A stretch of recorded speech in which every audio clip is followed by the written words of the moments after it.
everyone, and welcome back to the channel. Today I am out of the flat. I am in an Irish pub, the Fermacs Irish Pub and Restaurant, downtown in Mannheim. Cracking place. If you're ever in Mannheim, highly recommend you check it out.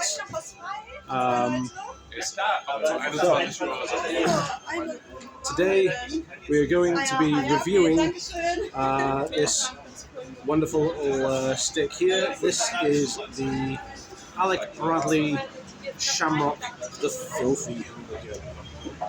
It's a limited edition run. This one here is a Toro, and it's a 6-inch by 50 ring gauge. Let's open it up and have a look.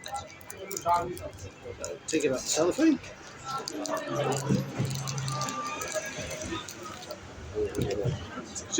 Isn't she a thing of beauty? Absolute thing of beauty. That tri-wrap is wonderful. Really, really wonderful. I'm going to pop that down there for just a moment. So let's say this thing is a Toro that's 6 by 50. 6-inch by 50 ring gauge. The wrapper, here looking at the notes here, the wrapper is brown Nicaraguan Habano, green Honduran Candela, and a very dark Nicaraguan Habano Maduro. Sounds complex, the flavors are, and it's really worth it. It's great. So it's a limited edition, and this is because the green Candela leaves need to be consistent year on year.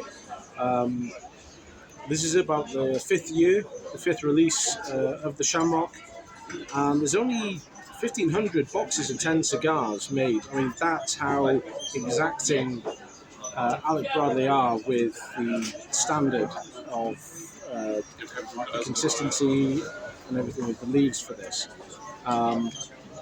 1,500 boxes of 10 are produced this year.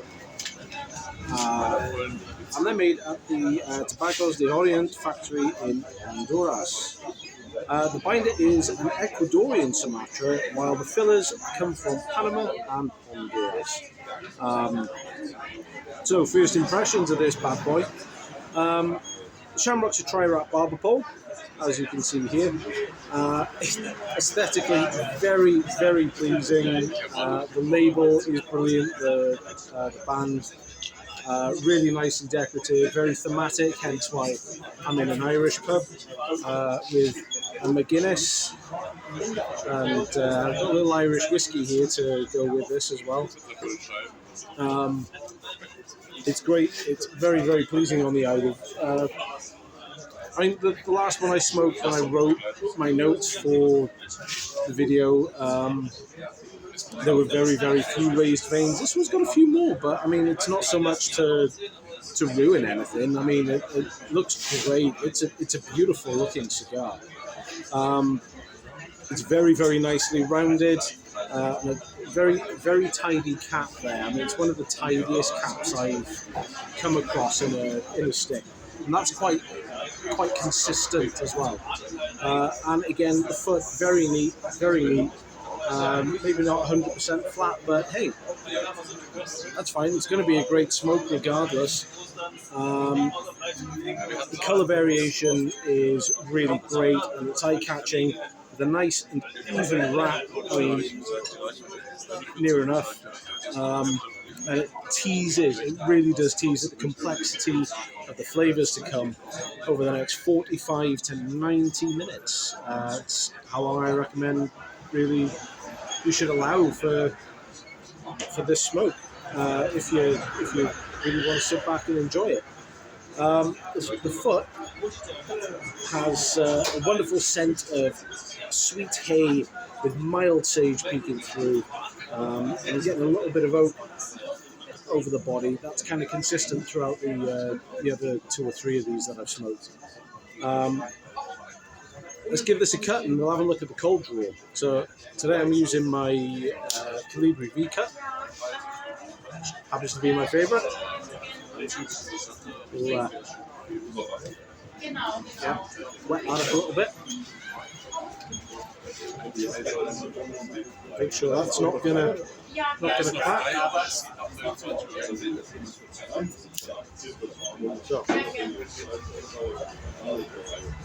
So, nice, clean, even V cut there. Let's get rid of the end into the ashtray. So,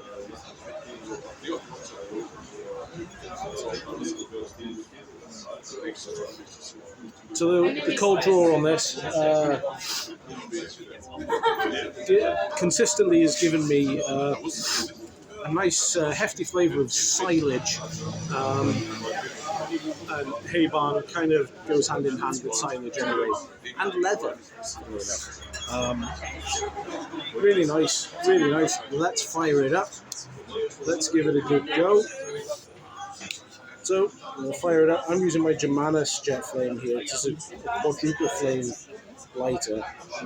I'm probably a little closer than I should be to toasting this thing. So give it a good toast. Give it a good toast and a little bit of a... That's good, that's good. Nice even toast there. She's looking rather nice. The white's coming through bit by bit. Go through just a little bit, just a little bit. There we are, nice little ring around the edge there. Now we're going to go light it all the way. Go all the way there, all the way. So.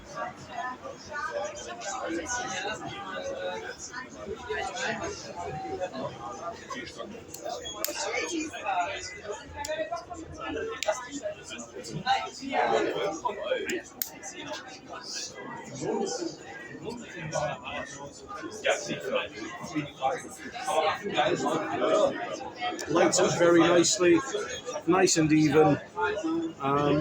Straight away, no complications. You know, no mislight. She's great. Yeah, toasted light, pleasant and even. Little to no touch up and corrections needed. I mean, she's great. She's going to even up even more nicely as the smoke goes on. Great start. Really great start. Flip over my notes a little bit. We've got to have some notes. So we're going to go into the first third.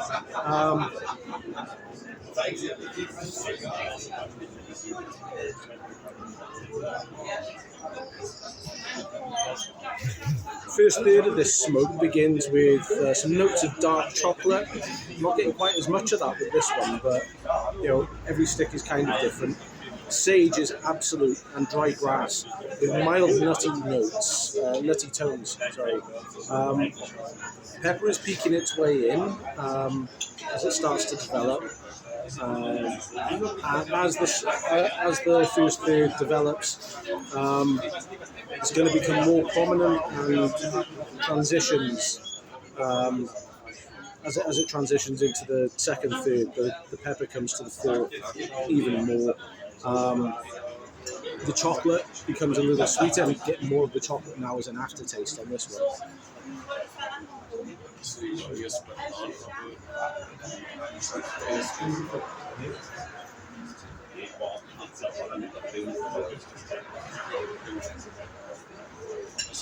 There we go. The chocolate becomes a little sweeter, and the grass gives way to hints of oats or porridge.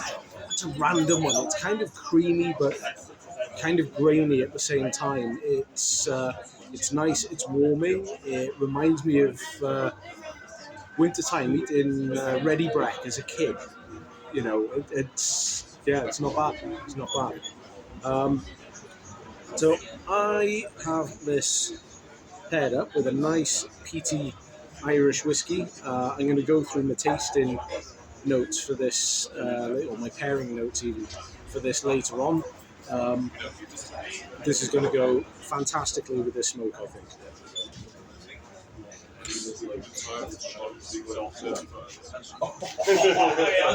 Oh yeah, absolutely. complements perfectly. Complements absolutely perfectly. Really goes with the warmness of a hint of nutmeg that comes through in the aftertaste. Very warm and very nice. It's very generous. A wonderful beginning to the smoke, which is only going to develop further and get better and better and better as the smoke develops. So yeah, I'm going to carry on smoking, and we're just going to go through my notes.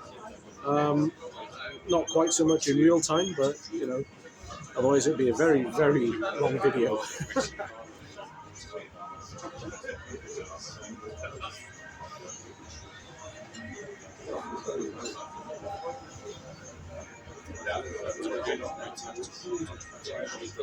The smoke on these consistently has been quite chalky in its visible texture.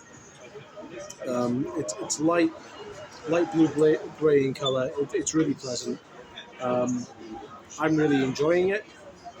If you can get your hands on one of these, I think it's a great smoke. So notes on to the second third. So as this gets stronger and starts to transition into the second third, that pepper really punches through.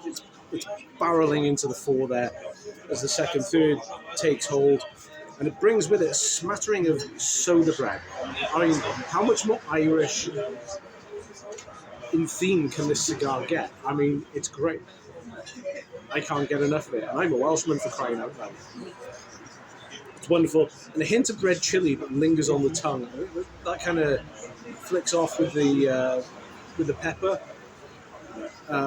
like from the first third and stuff. Really, it's a wonderful smoke. It's brilliant.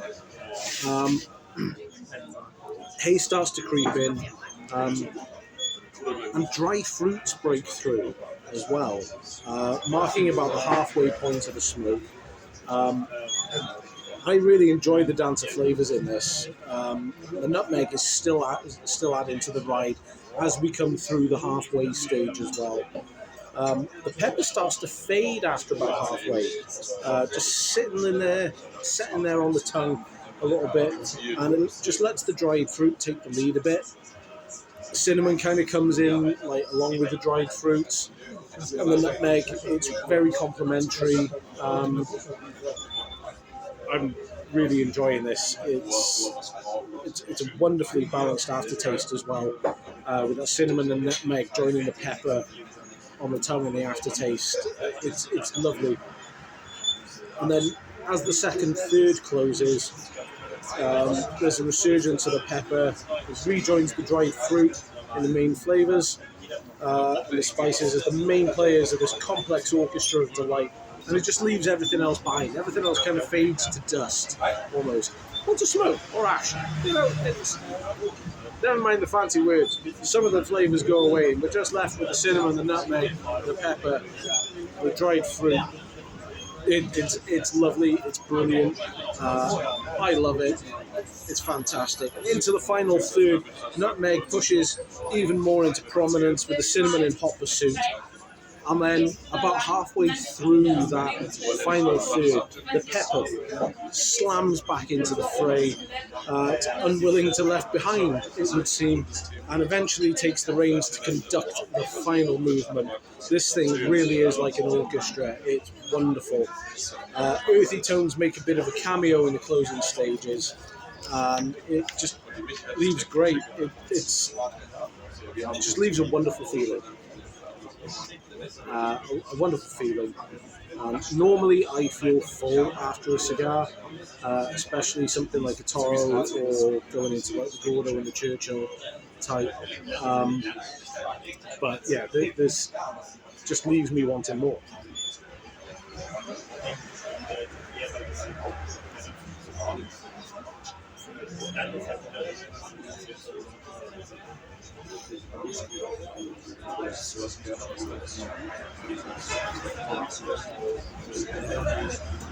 It's great.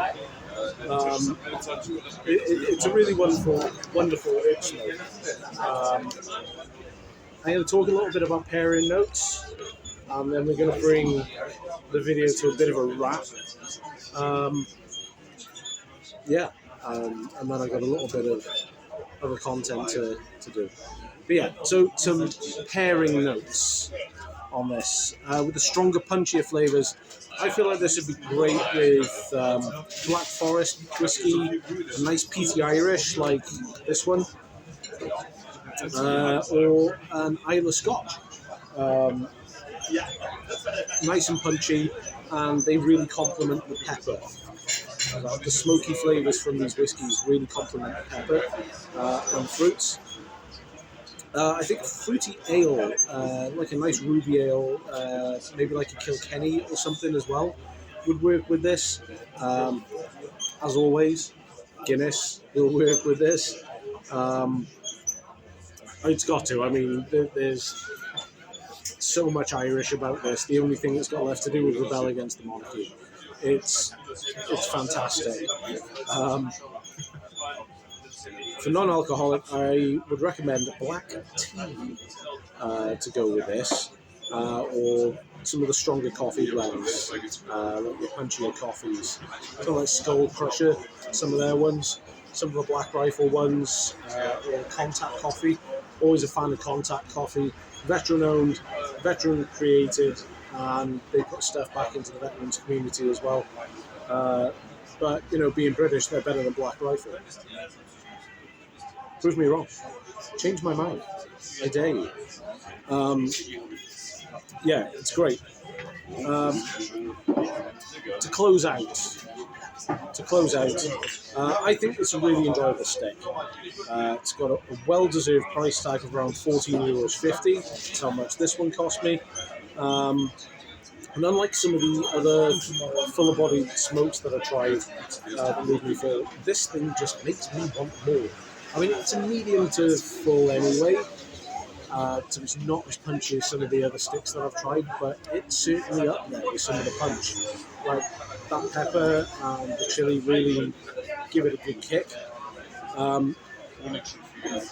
I think this is a very good cigar for anyone who wants to dip their toe, who wants to venture into the world of hard-hitting, medium to full-bodied cigars. I love it. So, I hope you've enjoyed this. If you have enjoyed this, please consider liking, commenting, subscribing and sharing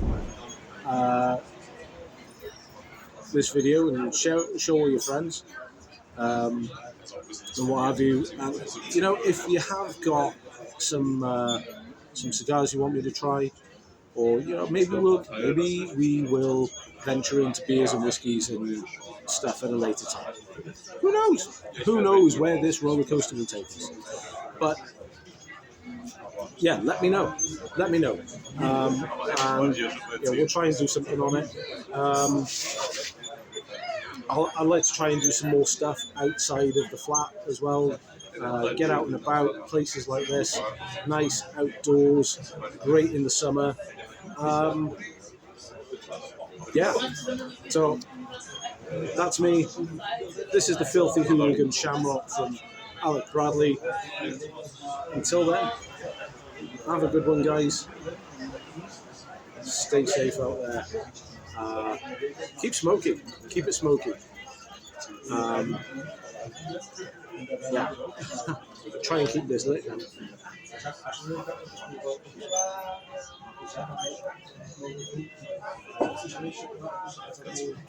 Well, that waffling on for a couple of minutes and it's still lit.